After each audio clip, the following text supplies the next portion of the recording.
नमस्कार, आप देख रहे हैं खबर दोपहर और मैं हूं आपके साथ विभा उपाध्याय। बुलेटिन की शुरुआत इस वक्त बड़ी खबर के साथ, खबर समस्तीपुर से, जहां नगर निगम की टीम पर पथराव किया गया है। काली पीठ के पास स्टेशन रोड की यह घटना, जहां नगर निगम की टीम पर पथराव किया गया। अतिक्रमण खाली कराने का विरोध करने गई टीम के ऊपर पत्थरबाजी की गई है और इसी दौरान निगम कर्मियों को चोटें आई हैं। पुलिस ने लाठीचार्ज भी किया है। जेसीबी को अतिक्रमित लोगों की तरफ से क्षतिग्रस्त कर दिया गया। पुलिस ने इस दौरान स्थिति पर कंट्रोल पाने के लिए लाठीचार्ज किया है। तो समस्तीपुर से बड़ी खबर, जहां पर अतिक्रमण मुक्त कराने के लिए पहुंची नगर निगम की टीम के ऊपर ही लोगों का गुस्सा फूटा और लोगों ने पथराव शुरू कर दिया। संवाददाता मुकेश हमारे साथ इस वक्त ज्यादा जानकारी के साथ फोनलाइन पर समस्तीपुर से जुड़ चुके हैं। मुकेश, इस वक्त क्या स्थिति है? यहाँ पे समस्तीपुर नगर निगम के द्वारा स्टेशन चौक काली पीठ के निकट अतिक्रमण खाली करवाया जा रहा था। नगर निगम की टीम थी और जब काली पीठ के पास जो सड़क के किनारे दुकान लगे थे उनको हटाया जा रहा था, उसी दौरान कुछ दुकानदारों के द्वारा नगर निगम की टीम और पुलिस कर्मी के ऊपर हमला बोल दिया गया, जिसके बाद स्थिति बेकाबू हो गई और पुलिस के ऊपर पथराव भी किया गया। मुकेश, क्या लोगों को पहले से सूचना नहीं दी गई थी कि अतिक्रमण मुक्त कराया जाएगा, आप अपनी दुकानों को, सामान को हटा लीजिए? जी, यहाँ पे समस्तीपुर में लगातार नगर निगम के द्वारा अतिक्रमण के खिलाफ अभियान चलाया जा रहा है और पूर्व सूचना सभी को दी गई थी और लगातार लोगों को हिदायत दी जा रही थी कि अपनी दुकानें हटा लीजिए, अन्यथा कार्रवाई की जाएगी। लेकिन यहाँ पे तो नगर निगम के जो इंस्ट्रक्शन थे उसका पालन दुकानदारों के द्वारा नहीं किया गया और जब यहाँ पे अतिक्रमण को खाली कराने के लिए टीम आई तो उसके ऊपर हमला हुआ, जिसमें नगर उपायुक्त एक है वो भी जख्मी है और कई लोगों को इसमें चोटें आई है। बाद में पुलिस के द्वारा बल प्रयोग करके लोगों को खदेड़ा गया, तब जाके स्थिति सामान्य हुई है। जी मुकेश, क्या अतिक्रमण मुक्त कराने को लेकर जो कार्रवाई की जा रही थी वो अभी भी चल रही है या इस पथराव के बाद उसे रोक दिया गया?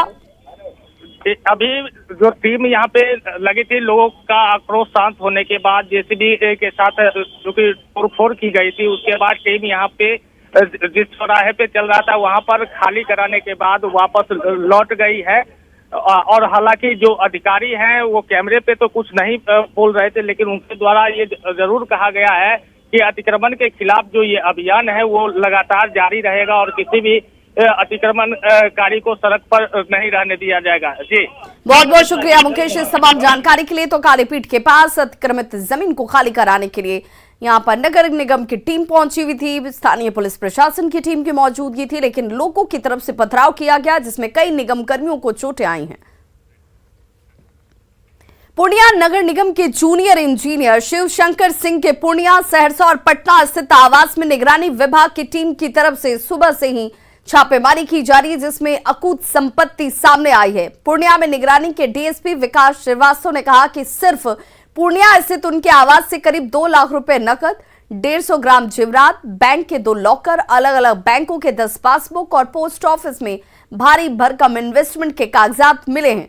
इसके अलावा शहर के उफरेल चौक स्थित बाईपास में करोड़ों रुपए के 3000 स्क्वायर फीट में बने गोदाम के कागजात भी बरामद किए गए हैं। अभी तक इनके 2 बैंक लॉकर सामने आ चुके हैं, जिनमें एक को खोलकर जांच किया गया और उस लॉकर से जेवरात बरामद हुआ। करीब 25 लाख के इन्वेस्टमेंट का पेपर भी मिला है। पूर्णिया के अलावा सहरसा स्थित आवास पर भी जमीन के कई कागजात और बैंक पासबुक मिले हैं। वहीं पटना में इनका आवास है और इन जगहों पर भी छापेमारी की जा रही है। गौरतलब है कि जी शिवशंकर सिंह पिछले 25 सालों से पूर्णिया नगर निगम में पदस्थापित है और फिलहाल निगरानी की टीम की जांच भी जारी है। इसके लिए देखना है कि जब ये जांच पूरी हो जाएगी तो उसके बाद क्या क्या खुलासे सामने आते हैं।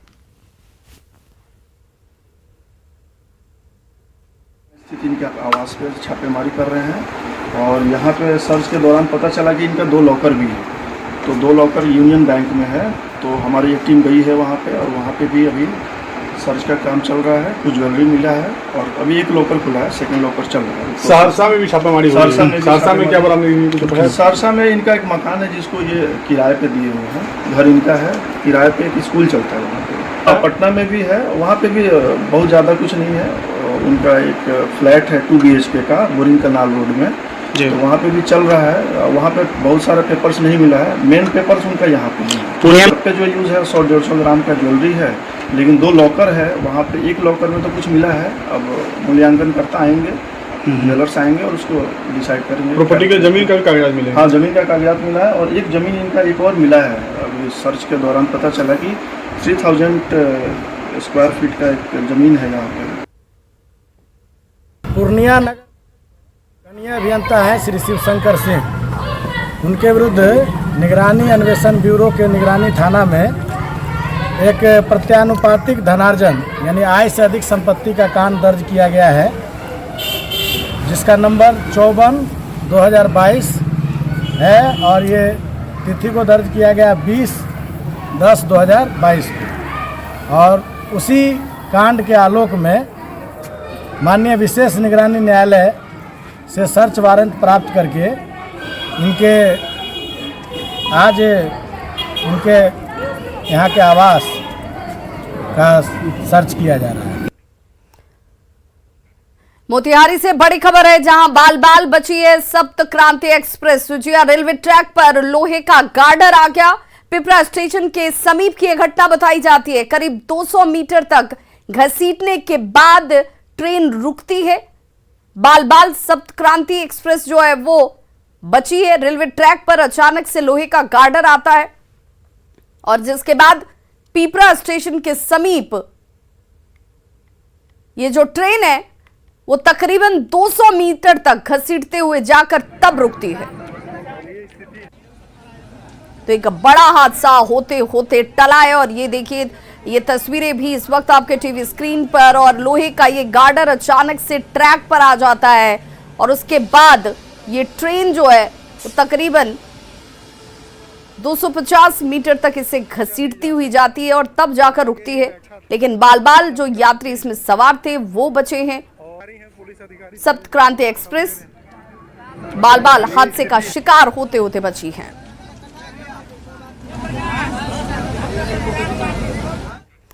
खगड़िया में ड्यूटी के दौरान गोली मारकर चौकीदार की हत्या के मामले का पुलिस ने खुलासा कर दिया है। हत्याकांड के मुख्य साजिशकर्ता राजा पासवान को पुलिस ने गुवाहाटी से गिरफ्तार कर लिया है।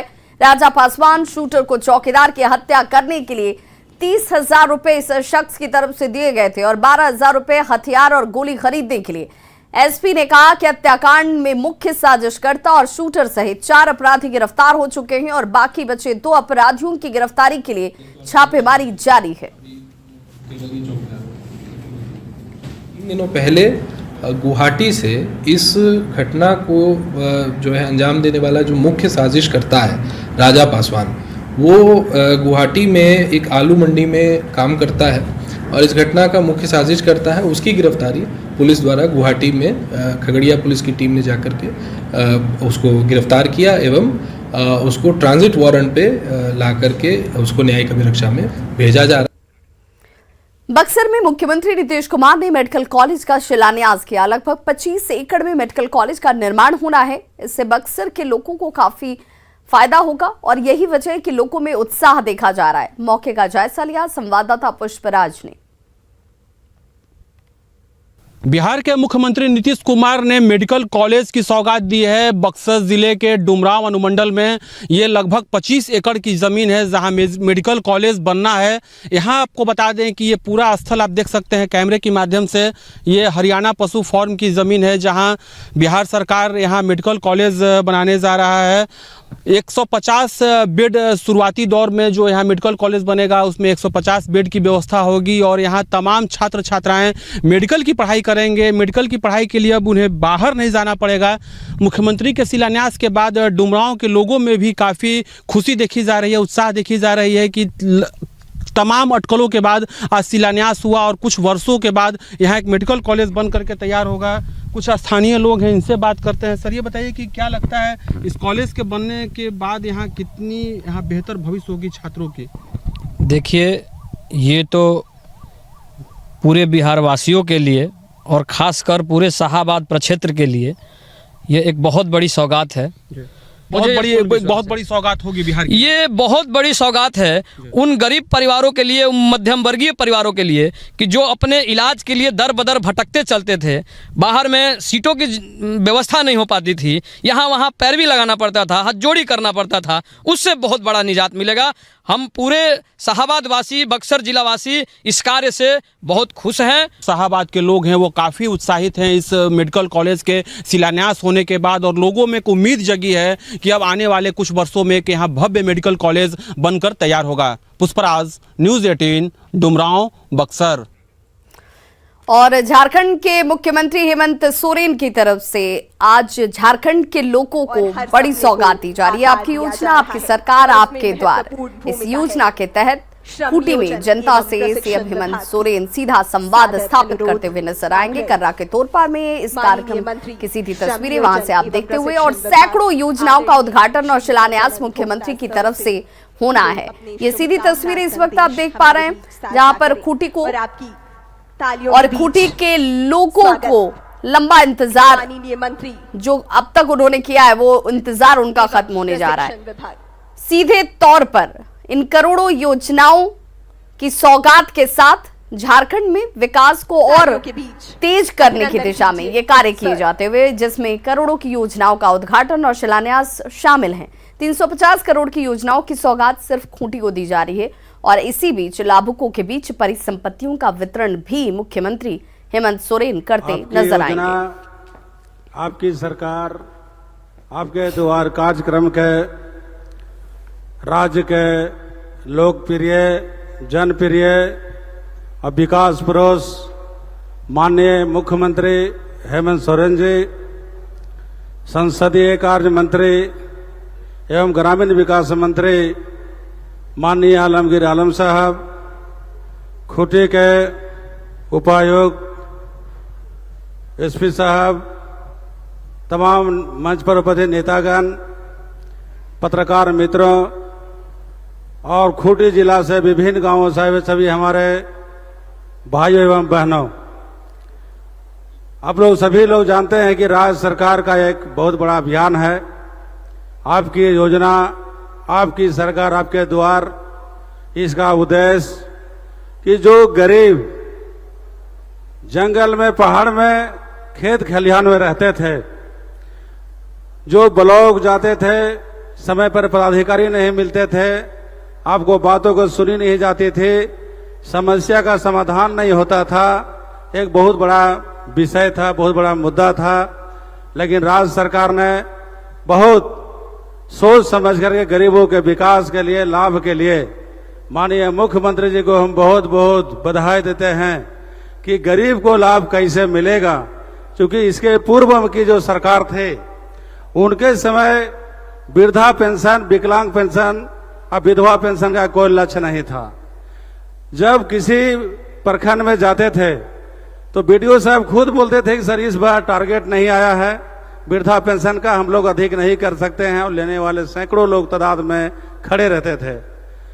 गांव में भी वही हाल था, पंचायत में वही हाल था। लेकिन माननीय मुख्यमंत्री जी ने कहा कि जो गांव में गरीब है, जो उनका मौलिक अधिकार है, जब 22 वर्षों में उन लोगों को सरकार अगर नहीं देती है तो आखिर कौन सरकार बनेगा जो दे सकती है।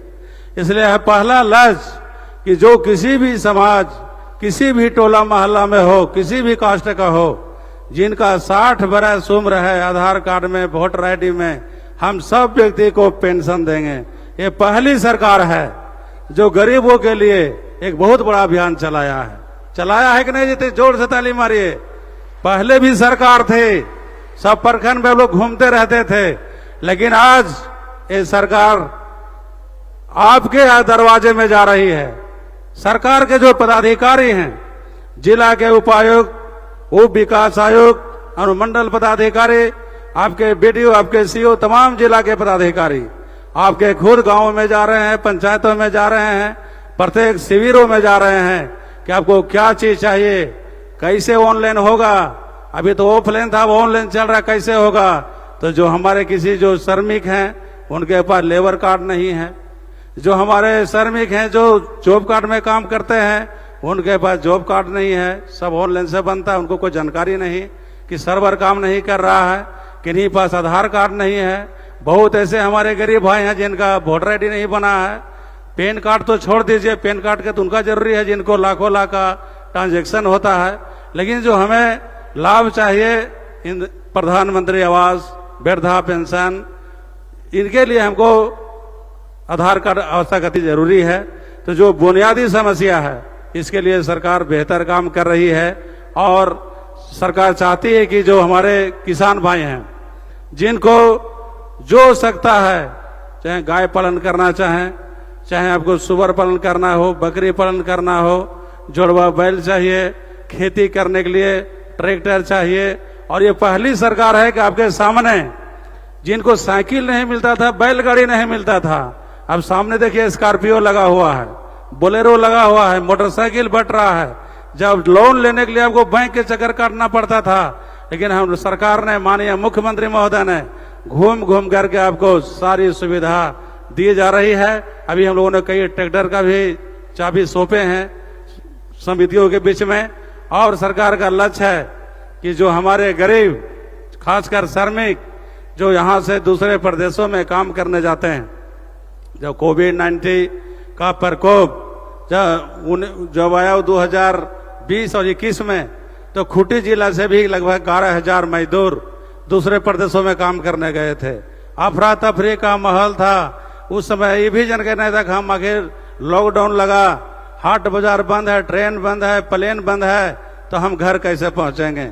लेकिन हम माननीय मुख्यमंत्री जी को धन्यवाद देते हैं, इन्होंने सभी लोग डरा, लेकिन माननीय मुख्यमंत्री जी नहीं डरे और पूरा हिम्मती और साहसी के साथ पूरा घूमते रहे और कहा कि जब हमारे 8 लाख मजदूर झारखंड से दूसरे प्रदेश में काम करने गए हैं, तो उनको हम खाने की व्यवस्था, रहने की व्यवस्था, हम उनको वहीं व्यवस्था करेंगे।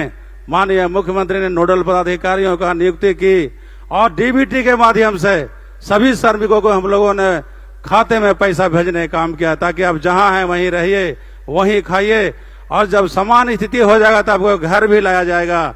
जैसे जैसे कोविड का असर कम हुआ तो देश का पहला राज्य झारखंड है जो माननीय मुख्यमंत्री जी ने जो ट्रेन, प्लेन और जो बगल के राज्य हमारा उड़ीसा, बंगाल, बिहार, छत्तीसगढ़, मध्य प्रदेश, वहां हम लोगों ने बस भेजकर मंगाने काम किया, घर तक पहुंचाने काम किया।